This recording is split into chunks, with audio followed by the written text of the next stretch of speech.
मैं बोलती रहती हूँ ना कि हमारे आसपास हर चीज में डिजाइन है। आज तुम भी मान जाओगे। मैंने अपने आसपास की कुछ बहुत नॉर्मल चीजें इकट्ठी करी है। मैं इन सब चीजों से एक्सप्लेन करके बताती हूँ कि डिजाइन थिंकिंग, डिजाइन इन सब चीजों में कैसे अप्लाई होती है और इन सबको बनाने के लिए क्या क्या डिसीजंस लेने पड़ते हैं, क्या सोचना पड़ता है। देखो, डिजाइन थिंकिंग और सिंपल टर्म्स में बोलूँ ना, किसी भी चीज को बनाने के पहले जितने भी डिसीजंस लेने पड़ते हैं वही सब चीजें डिजाइन थिंकिंग में आती है। सबसे पहले इन रबर बैंड से स्टार्ट करते हैं। हम सबके घर में होते हैं ये, लेकिन ये सब अलग अलग क्यों है? रबर बैंड है, एक ही काम करते हैं, एक जैसा ही क्यों नहीं बना देते सबको? सब में कुछ ना कुछ नया इनोवेशन करा हुआ है और सब किसी अलग अलग पर्पस के लिए यूज होते हैं। सबसे पहले मटेरियल की बात करें तो ये रबर के बने हुए हैं। इसमें ये कपड़ा है और अंदर स्ट्रेचेबल रबर है। ये दोनों स्ट्रेचेबल है लेकिन रबर के मटेरियल के नहीं है। मुझे एग्जैक्टली नहीं पता ये किस मटेरियल के है, लेकिन रबर के तो नहीं है। इसके अंदर रबर है और ये बाहर से कवर्ड है, इसके अंदर रबर भी नहीं है। अब तुम सोचो, जब इसको किसी इंसान ने बनाया होगा तब उसने क्या दिमाग लगाया होगा? उसके पास बस एक रबर मटेरियल होगा। रबर उगता तो ऐसा नहीं है, पेड़ों में से निकालते हैं फिर उसका रबर बनता है, एक्सेट्रा एक्सेट्रा। फिर ये जिस भी इंसान ने बनाया होगा उसने क्या सोचा होगा? ये स्ट्रेचेबल रहेगा,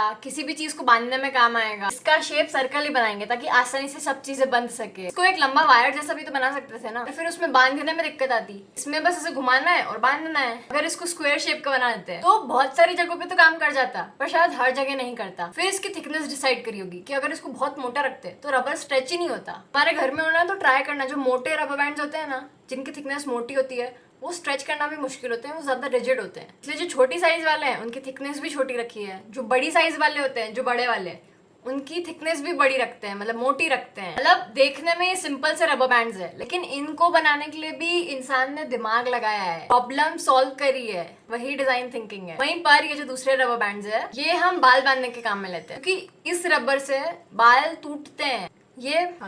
ये बालों में अटकते हैं, मतलब जब इससे बाल में से निकालते हैं ना तब बाल टूट जाते हैं इसके साथ ही बंध के। इसीलिए बंदे ने रबर लिया और उसको दूसरे मटेरियल से रैप कर दिया ताकि वो बालों में एकदम ऐसे उलझे नहीं और निकालने में टूटे नहीं। अब बहुत सारे रबर बैंड होते हैं जो उसमें भी टूट जाते हैं, जैसे कि ये वाला जो है ना, इससे भी बहुत बाल टूटते हैं। और जब ये बालों में बंधता है ना तब बाल बहुत टाइट भी लगते हैं, मतलब बाल टाइट नहीं लगते, बाल खिंचाते भी है। वहीं पर अगर एक स्क्रंची है तो इससे बाल कम टूटते हैं, ये बालों में ज्यादा हैवी फील भी नहीं होती। और एक और चीज, ये दोनों जो रबर बैंड्स है इसके अंदर नॉर्मल प्लेन टेक्सचर है। इसमें अगर ध्यान से देखो तो इसमें ग्रिप्स बनी हुई है। ये वाले रबर बैंड्स इन रबर बैंड से ज्यादा अच्छे से बालों में टिकते हैं। और इसकी ग्रिप में भी फर्क है, इसकी ग्रिप से बाल टूटते हैं, इसकी ग्रिप से बाल टिके हुए रहते हैं। तो तुम सोचो कि इन नॉर्मल से रबर बैंड्स में भी इतनी डिजाइन थिंकिंग है, तो अगर तुम्हें कुछ बड़ा बनाना है, कुछ बड़ा बिल्ड करना है, तो तुम्हें कितनी थिंकिंग की जरूरत है, कितनी प्रोसेस से जाना पड़ेगा, कितनी रिसर्च करनी पड़ेगी, कितना दिमाग लगाना पड़ेगा। अब नेक्स्ट चीज की बात करते हैं। नाइव्स है, हम सबके घर में ऑब्वियसली होते हैं, बहुत सारे तरह के होते हैं। मेरे को ये अभी 2 मिले। ये नीचे से वुडन मटेरियल का बना है,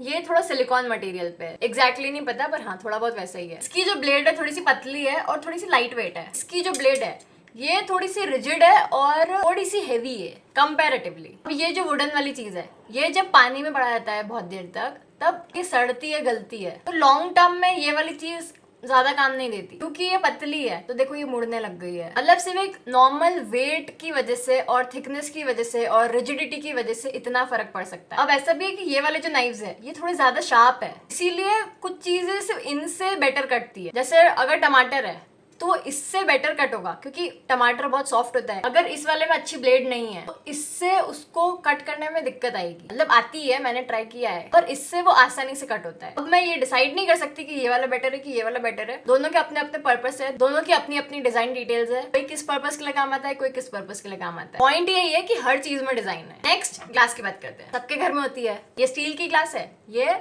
ग्लास की ग्लास है। तो देखो इसमें क्या थिंकिंग लगाते होंगे। इस वाली में जो ये डिजाइन है ये ग्रिप का काम करती है, इसका जो ये शेप है ये ग्रिप का काम करता है। ये ट्रांसपेरेंट है, इसीलिए ये चीज साफ दिखती है और थोड़ी प्रीमियम फील होती है। बाकी हम डेली में स्टील की ग्लासेस प्रेफर करते हैं, क्योंकि ये किसी के भी हाथ से गिरी मतलब गई, ये कितनी भी बार गिर जाए ज्यादा फर्क नहीं पड़ता। इसको तुम बर्तनों के ढेर में पटक भी दोगे तो कुछ नहीं होगा। इसको जहाँ पटका तो पीछे से 4 चिल्लाने की आवाज पहले आती है। इनका जो शेप है उसमें ध्यान देना कि नीचे से नैरो होते हैं और ऊपर से वाइड होते हैं, दोनों में यही चीज है। और क्योंकि इनके नीचे पूरा बेस होता है तो नीचे की साइड वेट भी ज्यादा होता है, इस वजह से जो सेंटर ऑफ ग्रेविटी है वो भी नीचे की तरफ रहती है, इसीलिए ये आसानी से गिरते नहीं है। वहीं पर अगर इस ग्लास को और लंबा बना देते तो इसके ऐसे लुढ़कने के चांसेस फिर ज्यादा हो जाते हैं। इसीलिए इसके ये वाले जो हाइट है इसको भी इंटेंशनल रखते हैं। इसको भी तुम ज्यादा बड़ा नहीं कर सकते, ज्यादा छोटा नहीं कर सकते। अगर इसको और मोटा बना देते फिर स्पेस में दिक्कत आती कि इतनी मोटी मोटी ग्लासेस कौन यूज करता है। और अगर ये और मोटा हो भी जाता, अगर पानी पीते तो पानी पीने में भी दिक्कत आती, एक साथ बहुत सारा पानी आ जाता। इसीलिए इसकी जो सर्कमफ्रेंस है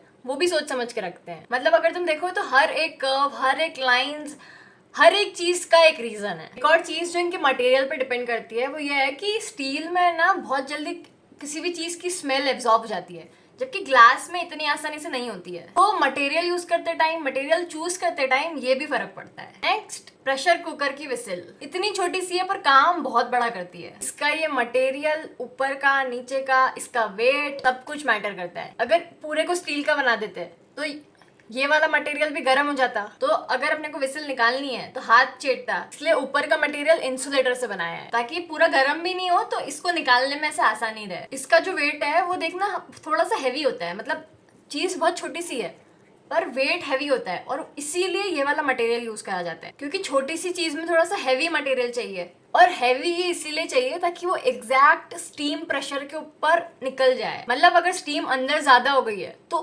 एग्जैक्ट उस मोमेंट पे ये उछल के निकल जाए। वो चीज सेफ्टी पर्पस के लिए होती है। अगर पूरे को इंसुलेटर से बना देते हैं तो फिर वेट कहाँ से लेके आते हैं। और अगर इसको बहुत हल्का बनाते हैं तो थोड़ी सी स्टीम प्रेशर होता और ये तो फट्टे से निकल जाता, तो फिर इसका जो पर्पस था वो काम का ही नहीं रहता। इसीलिए इसका मटेरियल, इसका वेट बहुत मैटर करता है। हम बस ये सोचते हैं कि ये विसिल है और सिर्फ सेफ्टी कंसर्न्स के लिए यूज होती है, प्रेशर कुकर के ऊपर लगती है। और इस छोटी सी चीज को डिजाइन करने के लिए इतनी सारी थिंकिंग लगानी पड़ती है। अब एक लास्ट चीज देखते हैं, वो है ये मुड्डी। मुझे नहीं पता तुम लोग इसको क्या बोलते हो, मेरे यहाँ पे तो इसको मुड्डी बोलते हैं। और ये अभी बहुत खराब सी हो गई है पर अपना काम हो जाएगा। और ये आज का सबसे इंपॉर्टेंट ऑब्जेक्ट है, क्योंकि इसमें जो इंजीनियरिंग यूज करी गई है ना वो बहुत इंपॉर्टेंट है। हम नॉर्मल स्टूल्स, चेयर्स कैसे देखते हैं, वुडन के होते हैं, 4 डंडे, ऊपर एक बेस है, खत्म चीज। लेकिन ये बैम्बू की स्टिक्स से बनी हुई है। सबसे पहले तो मटेरियल देख लेते हैं। बैम्बू को यूज करा क्योंकि ये नेचुरली स्ट्रांग होता है। इसकी स्ट्रेंथ से रिलेटिव इसका वेट बहुत कम होता है। ये जो स्टिक्स है ये बिना टूटे बहुत सारा प्रेशर एब्जॉर्ब कर लेती है। अगर अपन इन स्टिक्स को ऐसे खड़ा रखते, एक ही साइड पे वेट आता और उधर का मामला खत्म था। लेकिन इसको ऐसे स्लांटेड लगाया है ताकि इधर साइड भी अगर वेट आ रहा है तो बाकी जगह डिस्ट्रीब्यूट हो जाए। और यही वाला जो प्रिंसिपल जो इसमें यूज हो रहा है ना, उसी प्रिंसिपल से ब्रिजेस भी बनते हैं। अब एक और चीज जो इसकी वीविंग है, ये पैटर्न तो ठीक है, अलग चीज है, लेकिन इसमें देखो पतली पतली नायलॉन की रस्सियां है। अगर मोटी लेते तो वो ज्यादा चुभती, क्योंकि पतली पतली है और एक के साथ एक है तो वो चुभती नहीं है बैठने में। और एक साथ 2 स्ट्रैंड्स लिए हैं, क्योंकि अगर सिर्फ सिंगल नायलॉन स्ट्रिप से उसको कर देते हैं तो शायद से वो इतनी स्टेबिलिटी, रिजिडिटी नहीं देती। इनको 2 को साथ में ऐसे क्रॉस क्रॉस में लगाया है, इस वजह से इस पे कोई भारी इंसान चढ़ भी जाता है ना, इसका कुछ नहीं बिगड़ता। जो बैम्बू स्टिक्स है उसके जो कॉर्नर्स थे वो शार्प थे, तो उसको कवर करने के लिए पहले फोम लगा दिया और उसके बाद उसको कवर कर दिया। और यहाँ पे देखो ये सिर्फ फोम से कवर नहीं करा हुआ है, इसके अंदर भी ये पतले पतले स्ट्रिप्स जैसी कुछ है, वो जो झाड़ू के मटेरियल में होती है ना वही वाली,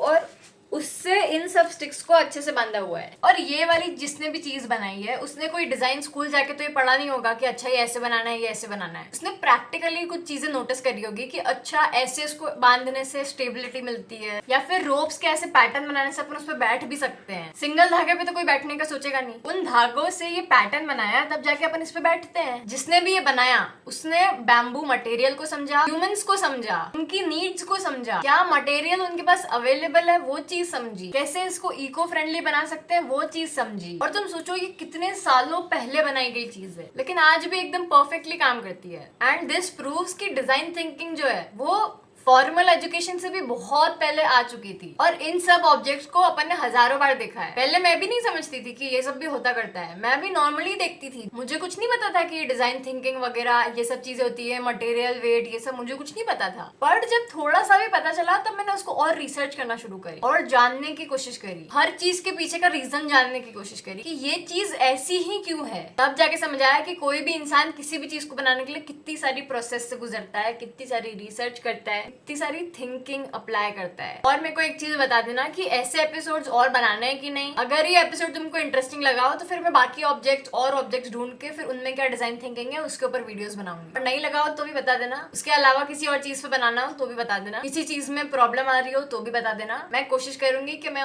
उन टॉपिक्स पे वीडियो बना लूं। Bye bye.